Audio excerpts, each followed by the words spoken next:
Proportion అంటే అనుపాతం అంట. అంటే ప్రపోర్షన్ అని దేన్ని అంటాం?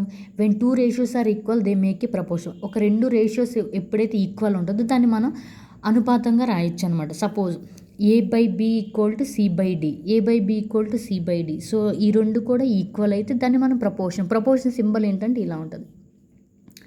ఇప్పుడు చూడండి, ఇలా అయినప్పుడు మనం ఏం చేయొచ్చు, దీన్ని క్రాస్ మల్టిప్లై చేస్తే ఏమవుతుంది మనకి? AD = BC. ఇలా క్రాస్ మల్టిప్లై చేస్తే AD = B. మనం ఒక రేషియోని ఎలా రాయొచ్చు? A/Bగా రాయొచ్చు, లేదా A/Bగా రాయొచ్చు. సో సేమ్ C/D అయినా రాయొచ్చు, లేదా C/Dగా కూడా మనం రాయొచ్చు. ఇప్పుడు చూడండి, దీన్ని బట్టి మనకి ఏం రాయొచ్చు అంటే product of means = product of extremes. Product of means ఈ రెండింటి యొక్క ప్రొడక్ట్ ఆఫ్ ఎక్స్ట్రీమ్స్. మధ్యముల లబ్ధం = అంత్యముల లబ్ధం. ఇది మనం గుర్తుపెట్టుకోవాలి.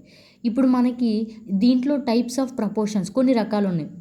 అంటే మనకి మీన్ ప్రపోర్షన్ కనుక్కోండి, థర్డ్, ఫోర్త్ అని అడుగుతాడు. అవి ఎలా మనం చూద్దాం. సపోజ్ మీన్ ప్రపోర్షన్, అనుపాత మధ్యమం కనుక్కోమంటాడు. అది ఎలా అంటే ఏం లేదు, A/B. సపోజ్ A/B వాల్యూ ఇస్తాడు, B/C. అంటే ఇక్కడ B వాల్యూ సేమ్గా ఉంది. A/B proportion B/C.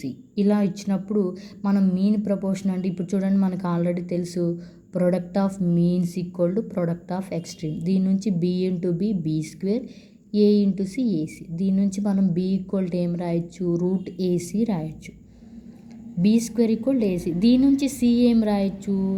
C = B². ఈ A ఇటు వస్తే ఏమవుతుంది? బై. So C = B²/A. ఇప్పుడు ఎగ్జాంపుల్గా find the mean proportion of 2, 32 అన్నాడు అనుకో. అప్పుడు మనం మీన్ ప్రపోర్షన్ కనుక్కోవాలి అంటే మన మైండ్లో B వాల్యూ కనుక్కోవాలి అని. అప్పుడు B వాల్యూ అంటే మనకేం తెలుసు? B² = AC అని తెలుసు. అంటే అక్కడ మనకి ఆ 232 ఏంటి? మనకి A వాల్యూ ఇచ్చాడు, C వాల్యూ ఇచ్చాడు. మనల్ని ఏం కనుక్కోమన్నాడు? B వాల్యూ కనుక్కోమన్నాడు. సేమ్ ఇంకా B² = AC వేస్తాం. A ప్లేస్లో 2, C ప్లేస్లో 32. B = ఎంత మనకి? B² = ఎంత అప్పుడు? 64, √64. ఇప్పుడు ఇక్కడ మనకి ఇక్కడ B వాల్యూ ఎంత వచ్చింది మనకి? √64. B అంటే √64 మనం ఏమని రాయొచ్చు? 8² కదా. ఇప్పుడు ఈ ఈ 2 ఏమవుతుంది? క్యాన్సిల్ అవుతుంది. అప్పుడు B వాల్యూ మనకి ఎంత? 8.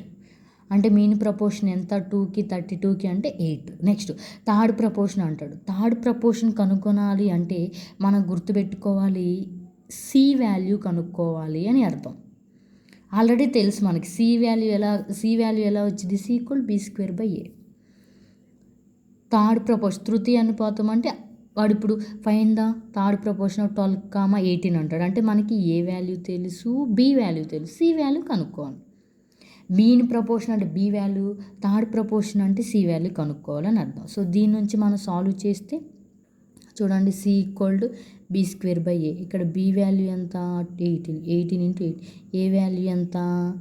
/12. మనం క్యాన్సిల్ చేస్తే 6 table, 6 2s are 6 3s are, మళ్ళీ 2 1s are 2 9s are. అప్పుడు C వాల్యూ ఎంత? 9 × 3, 9 3s are 20. అంటే మనకి థర్డ్ ప్రపోర్షన్ ఎంత? 27. ఒకవేళ ఫోర్త్ ప్రపోర్షన్ కనుక్కోవాలి అంటే మనకి D వాల్యూ కనుక్కోవాలి. మనకు ఆల్రెడీ తెలుసు D వాల్యూ అంటే ఇక్కడ ఆల్రెడీ మనకి AD = B